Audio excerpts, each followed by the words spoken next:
Nope. Nope. Nope. Nope. I wanted to give Talus breakfast, but nothing I offered took his fancy. I gave up and turned to one of the books I'd got from Teddy in Lushville. All of them were difficult to read and must have been written some time ago, but one contained a children's story with accompanying illustrations that I perused whilst taking breaks building the enchanting room. In a village, deep within the jungle, lived a cheeky gremlin and a wise pig. The pig had many friends, but the gremlin knew if the pig only gave him a chance, they could be the best of friends. The gremlin devised a plan to gain the pig's attention. He laid waiting in the pig's trough, then in the pig's hay, and even submerged himself in the pig's sloppy mud.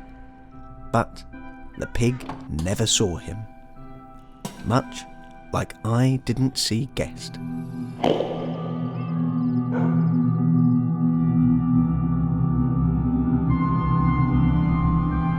Guest enjoyed watching me build, communicating his satisfaction through the cryptic visions his kind spoke with.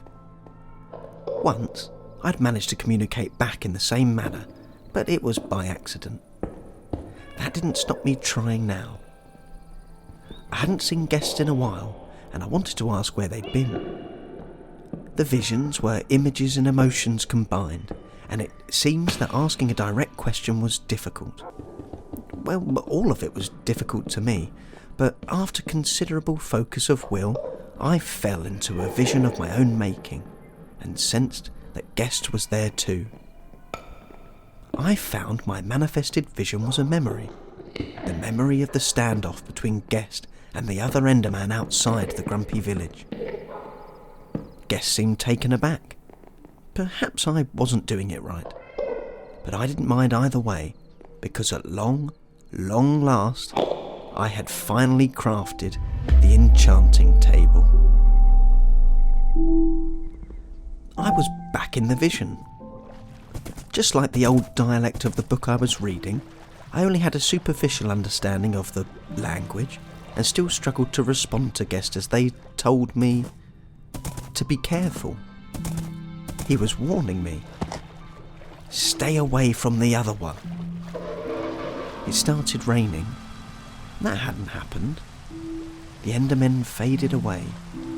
Out of the fog, I heard a voice.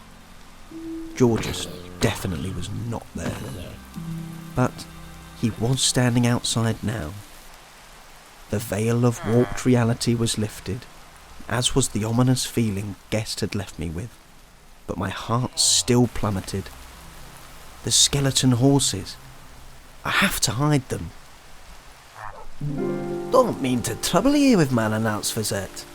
I thought it was about time I returned. At any moment, I expected to hear the shrill braying of the undead herd, which would undoubtedly alert Georges to their presence. Usually the skeleton horses liked the rain. Where were they? And I could do with a break away from them. The hoof and udder was too close to the paddock, so I showed Georges to the enchanting room, letting him inspect the fascinating table as I made my excuses to dip away. I frantically looked around for somewhere I could hide the herd that were chewing on the dried kale I'd left out. Like the grass, the cud fell to the floor as they tried to swallow, but they seemed to enjoy it.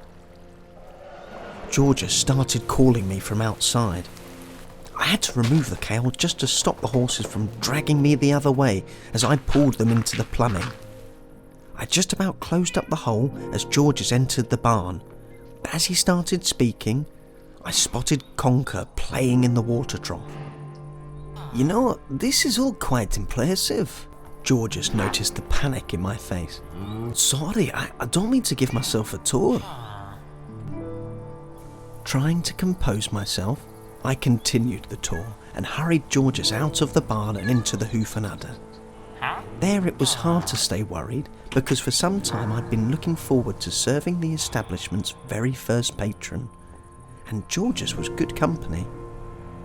He was grateful and complimentary for the bread. I even showed off the unfinished crop tower, following his interest in the barn's waterworks.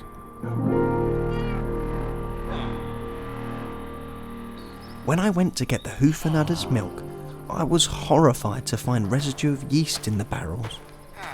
Despite this, Georges was excited to try the turned milk and encouraged me to have some too. As Nellie silently jingled in my pocket, it felt like she was giggling. The barrel was her recipe. Georges shared stories about his brothers with me as we both became more merry drinking the milk all through the night. I occupied Georges with the piston mechanism of the clock tower before stumbling off.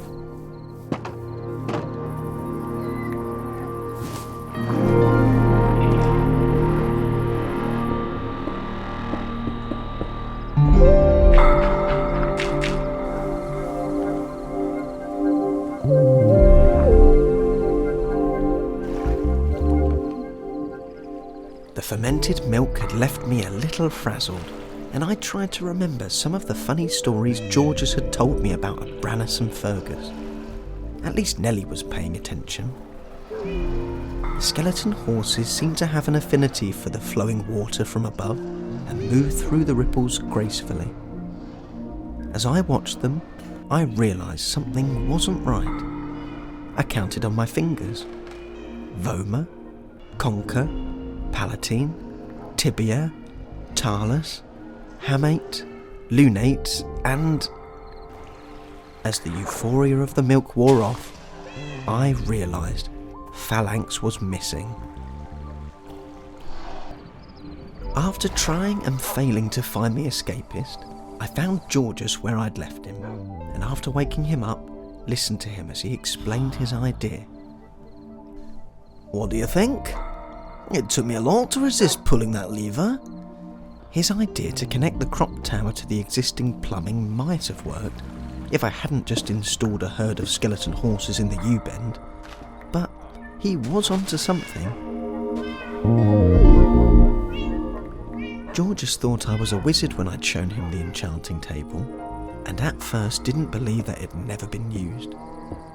He'd gone back to it last night, trying to figure out how it worked, which was more time than I'd had to look at it. I now had my hands full with a new cow that I'd mistakenly thought was Poof. That had earned me a disappointing look from Poof herself. I explained to Georges where the parts of the enchanting table had come from. For the diamond, I traded with a Brannis. The book was made from some leather fished up in old Carlton, with paper from the sugarcane farmed in the waters there. And finally, the obsidian I'd found in a treasure chest on Eerie Islet. Aye, and that golden armour you got from the Eerie Islet too. Brannis still thinks that diamonds were worth it, and I agree with him. Georges told me that there's a good chance the armour was worn by the hero of the Battle of Steam, who discarded it to swim away at the last. After the prince was slain in the battle, that same hero went on to lead the Royal Warriors Guild and the Sky Legion in the last war. He was their ancestor.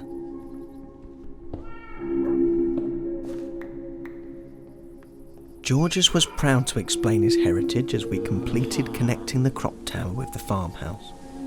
But our conversation was interrupted. Come, face the might of Acklezar, you fools! I've been drawn here by the energy of your enchanting table, where I shall release all my magical power! And all your other treasures shall be mine. Do you know how rare that breed of horse? What was her problem? At least the witch had seen Phalanx somewhere around the homestead, and it turned out she had provided the last piece of the puzzle to solve the enchanting table. Georges had a good knowledge of gems and had identified the stone slot on the magic table that neatly fit lapis lazuli. I eagerly made a pickaxe and sat it down. Glowing runes materialised on the iron of the tool that matched that on the pages of the hovering book. I grasped the pick as I would when repairing my equipment at the anvil and felt my magic imbue itself within it. My enchantment seemed a little underwhelming compared to some I'd picked up on my travels, but Georges was amazed. You are a wizard! After some more playing around, I also ended up with an iron sword that didn't blunt and iron leggings that repelled arrows. Spurred on by George's enthusiasm, I repaired the iron shovel that sometimes dug up more than what was there, and one of my more prized items, an iron helmet that allowed me to breathe underwater. We forged through the night, and in the morning I gave Georges the pleasure of activating the clock tower.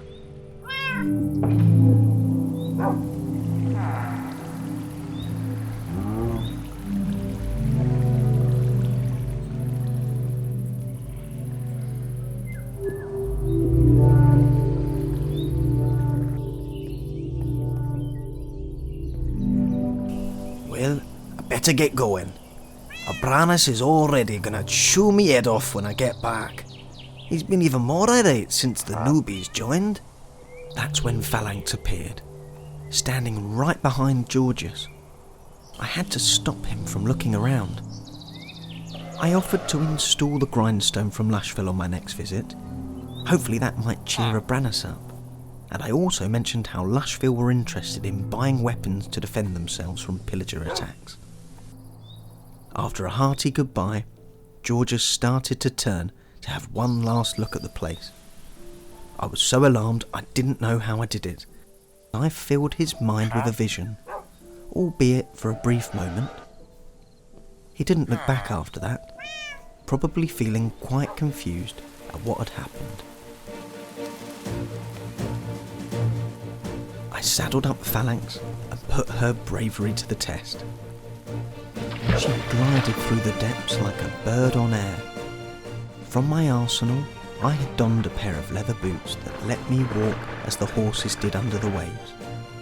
With my iron helm of respiration, we traversed the sea beneath Fool's Landing as if it were the plains above.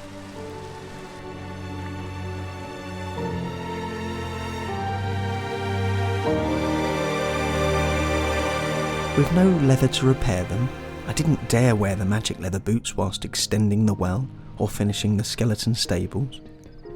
A shame, because I would have been amphibious, combined with another magical helmet that let me dig unencumbered by water. The books from Lushville didn't have a magical sheen to repel moisture, so I was careful when I finished what I was reading. The Gremlin and the Pig wasn't a children's story as such. The book was a religious text, and it was an allegory. One day, the cheeky gremlin had made the unfortunate decision to hide in the muck heap. He was at his last tether and had nearly given up with waiting when the pig spoke. "Why, in all this time, haven't you said hello? There's no need to be shy." The gremlin emerged, and from that day, they were the best of friends. Before I set out, with stubbles saddled full of various produce for the farmers of Lushville, including the new potatoes I'd cultivated, I had the opportunity to pay Quinn back for my lack of patronage in Old Carlton, and he was impressed to see the skeleton horses were out of sight.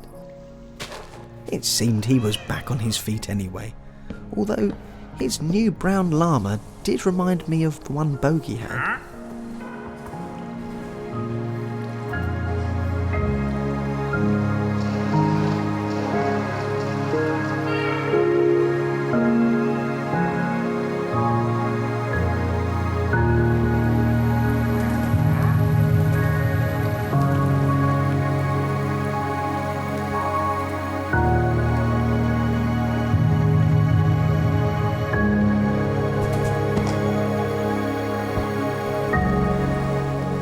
I shouted back at Quinn that he could help himself to the bread. Knowing him, I bet he gets curious and investigates the peculiar new plumbing I saw him eyeing up.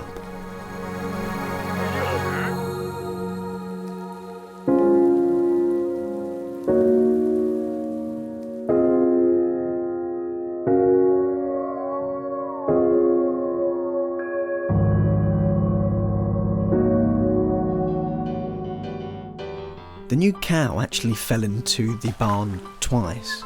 So I took him out the first time, but the second time when he landed in the collection chute, I just thought he'd earned it and he could stay. Quinn's llamas, he spawned in with a brown one and then must have lost it, or he dropped it, and then later on the same trader had spawned another llama, although there are lots and lots of llamas on the dirty slope, so it could have been the case that he just had a spare. I quite enjoyed doing Aquazar's voice, but I had to rest my throat after because I was essentially screeching. Thanks for watching, and I hope you enjoyed.